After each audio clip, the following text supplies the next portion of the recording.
پانچویں کلاس سے لے کے 10ویں میں جاتا ہے، 10ویں سے لے کے 12ویں میں جاتا ہے، 12ویں سے آگے وہ مضامین انگلش کے، اردو کے یا میڈیکل کے، غیر میڈیکل کے، جو بھی اس کی برانچز ہیں اس میں جاتا ہے، تو اس کے پچھلے سارے اساتذہ کی کوئی چین ضرورت نہیں ہوتی کہیں بھی لکھنے کی، کہ ایک پی ایچ ڈی ڈاکٹر ہے تو وہ پہلے 2-3 صفحے یہ لکھے میں کون ہوں۔ سرٹیفائیڈ ڈگری اس کو کہیں سے بھی فائنل جو ملی ہے، باقی سارے لیول اس کے اندر ضم ہو جاتے ہیں، اور وہ صرف یہ ایک ٹیگ لگاتا ہے کہ پی ایچ ڈی ڈاکٹر۔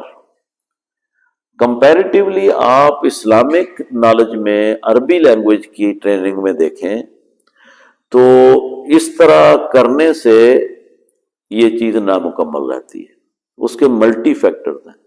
سب سے پہلا بڑا فیکٹر تو یہ آ جاتا ہے کہ جو فرقہ بندی ہو چکی، اس فرقہ کی بندی کی بنیاد پہ اگر وہ بندہ اس طرح ویریفائی نہیں کرتا تو ہر بندہ، فرقے آپس میں اتنے ٹٹ فار ٹیٹ سچویشن میں ہیں، اتنے مضبوط طریقے سے اپنے سسٹم کو چلا رہے ہیں کہ اس سے باہر نکلا ہوا بندہ کہیں ایڈجسٹ ہی نہیں ہو پاتا۔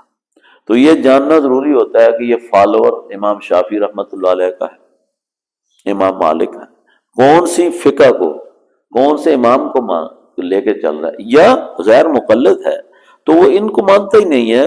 یہ عالم جو ہے وہ اس طرح کر کے آگے، ان کی یہ ترتیب ہے۔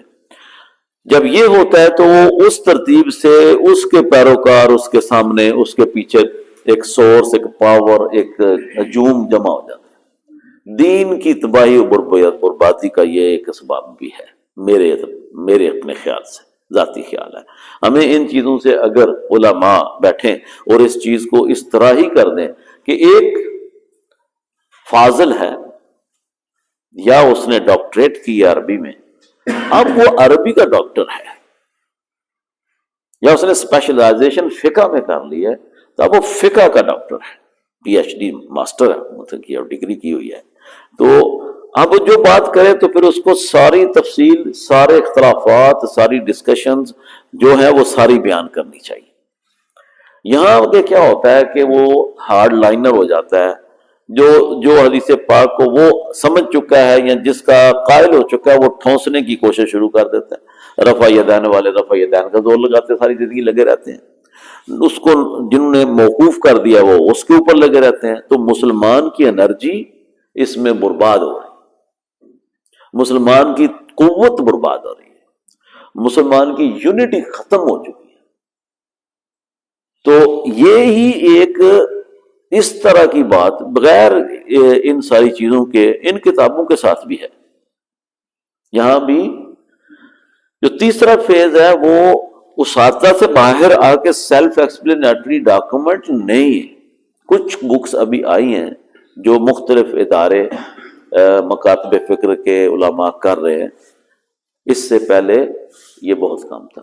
اگر کسی نے لکھا ہے تو وہ اس طریقے سے الفاظ، ایک پورا پیراگراف لکھا ہوا ہے، عام آدمی اس کو پڑھے تو اسے سمجھ ہی نہیں آتی کہ فاعل مل کر مفعول ہو کر فلانا فلانا کر کے وہ بندہ کہتا ہے یہ کیا ہے، تو وہ مل کر بن کر ہو کر کے چکر میں کہتا ہے کہ یہ کام کسی مولوی صاحب کا ہے جو مدرسے سے، جنہوں نے کچھ علم حاصل کر رکھا ہے اور ان کے پاس یہ لیول ہے کہ ایک ڈویژن آ گئی دین میں کہ یہ علماء کا کام ہے، یہ ہمارا کام نہیں ہے۔ ادھر اللہ پاک قرآن پاک میں ایک ڈسیژن بھیجتا ہے،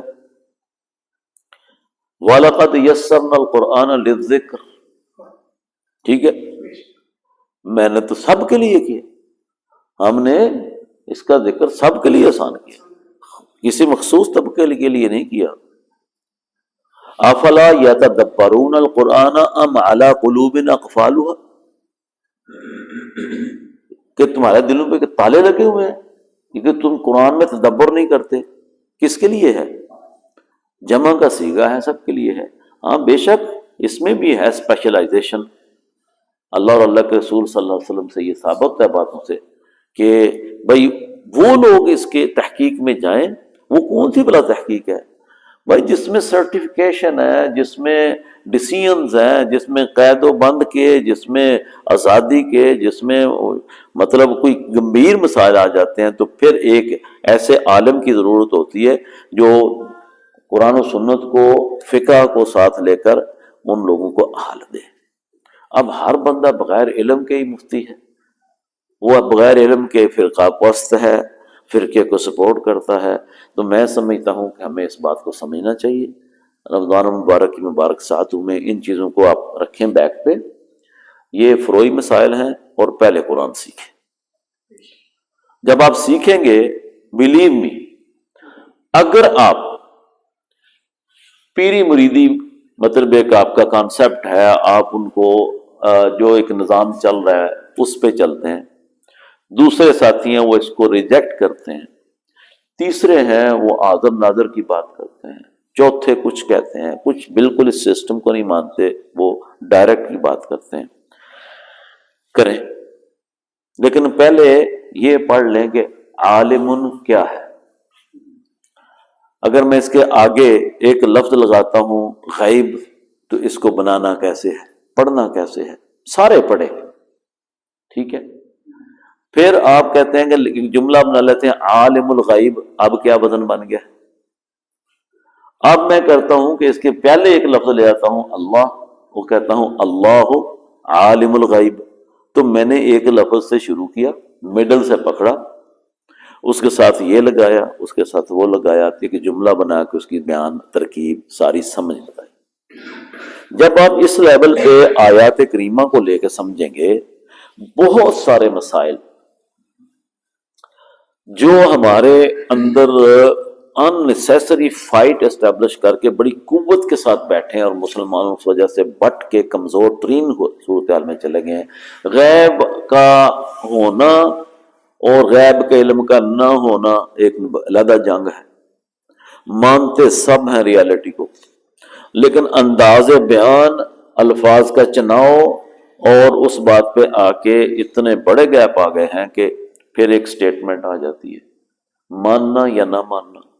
ادھر اللہ تبارک و تعالی نے قرآن پاک میں آل ڈائریکشنل باتیں سنائی ہیں۔ بھائی آپ پڑھیں نا سورہ مریم علیہ السلام کا قصہ دیکھیں، جب ایک نبی زکریا علیہ السلام پوچھتے ہیں کہ قال یا مریم ان لک ھذا قالت هو من عند اللہ ان اللہ یرزق من یشاء بغیر حساب۔ اگلی آیت ہنالک دعا زکریا ربہ۔ اب میں اس کا ترجمہ کرنے بیٹھوں گا تو پھر میرا تو ادھر ہی بیٹھ جاؤں گا۔ ادھر آپ حضرت سلیمان علیہ السلام کا قصہ دیکھ لیں، جس میں آصف بن برخیہ نے، اور اللہ خود فرماتا ہے کہ علمناہ من لدن علما، اوتی تو عالم کیا کہ ہم نے اب کتاب کا علم اس سے دیا۔